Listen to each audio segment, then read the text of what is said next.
Let's say, just for the sake of argument, that you're a new motorcycle rider. You're looking at helmets and you see this dope, Master Chief looking futuristic helmet from a company called Icon. It's got a unique face shield, a cool spoiler in the back, and it comes in at a very reasonable price. Sounds like a steal, right? Wrong. Absolutely wrong. The Icon Airflite is a trap for beginners, and in this video I'm going to explain why. There are plenty of reviews covering the specs of the helmet, so I wanted to cover this from a perspective of someone who's lived with this piece of garbage for a few thousand miles. The strongest selling point of this helmet is the undeniable cool factor. There aren't any other helmets from other brands that quite compare in terms of style and individuality. Icon has everything from basic colorways to exotic, edgelord graphics that are quite frankly cringe. But at no point will anyone mistake these for anything but icons. As bikers, we constantly look to customize and individualize our bikes, and Icon gives you a bit of that same customization in the amount of face shields, spoilers, and graphics options available. There are plenty of downsides to counteract that fact, however. The biggest initial problem for me was the fit.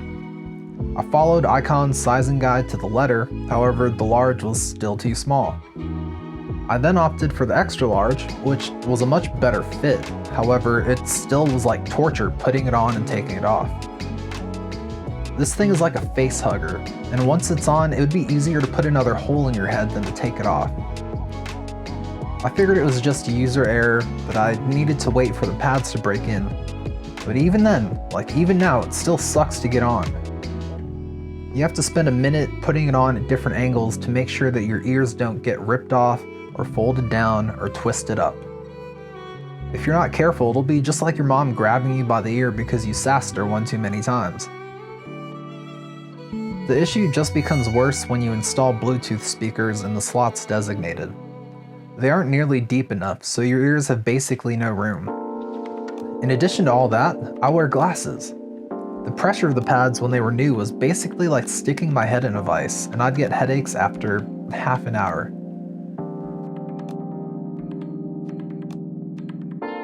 The helmet has a mouth vent, 2 forehead vents, and a passive vent at the back.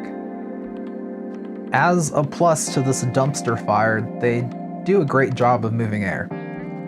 I live in Texas, and I definitely appreciated the airflow during the summer months, as it really kept me from feeling like my head was in a glass bowl filled with sweat and stale air. The mouth vent is kinda tricky to get to when the helmet is on, as you have to reach up past the chin curtain to open and close it from the inside of the helmet. I'm no engineer, but I'm sure there's a better way to do this. I'll give this helmet a thumbs up when it comes to air movement. The downside of all that air moving is the noise. This is the noisiest full-face helmet I've ever worn, hands down. Even with the vents closed, it's noisy. I was surprised by this, as I thought the pads being so tight would create a buffer from the wind noise, but nope. Under about 40 to 50 miles an hour, it's not unbearable. If you plan on taking this on the highway, I hope you put earplugs in because you'll definitely damage your hearing. When I'm on the interstate doing 80 or 85, I can barely hear my Bluetooth speakers that are essentially being fused with my ears from this tight-ass shell. It's actually insane how loud it is.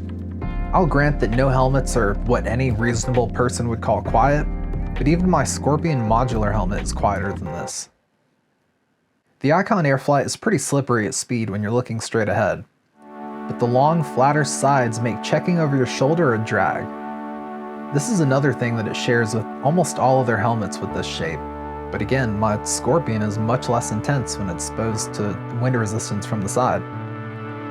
If you're a sport bike rider in a full tuck, or you have a big fairing with a windshield, this will likely not be as big of a problem for you. The other weird thing that I can't capture on camera is that you constantly see your reflection in the face shield. I don't know if this is specific to the gold mirrored one that I have, or other mirrored colors available.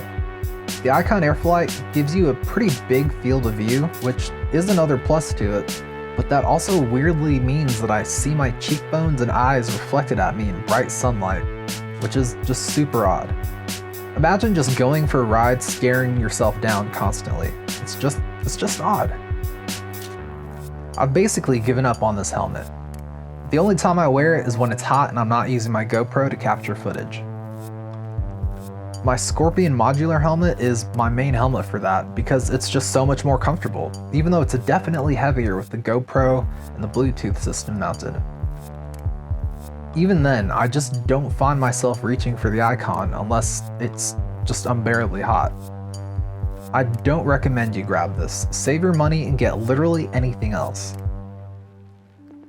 I noticed when I did research for this video that a lot of huge motovloggers gave it positive reviews, but not a single one of them uses it as their daily. That speaks absolute volumes to me, and it should be a warning to you. Even if you don't have the issues with the glasses or the overall fit, it's a loud, mediocre quality helmet that only has looks going for it. I'll give Icon props for introducing something new to the arena, but they really need to increase the quality of this helmet if they want to compete. If you have this helmet, let me know down in the comments if you've had any of these issues, or if it's just me. As always, if you like my content, subscribe if you vibe. I'll catch y'all in the next one.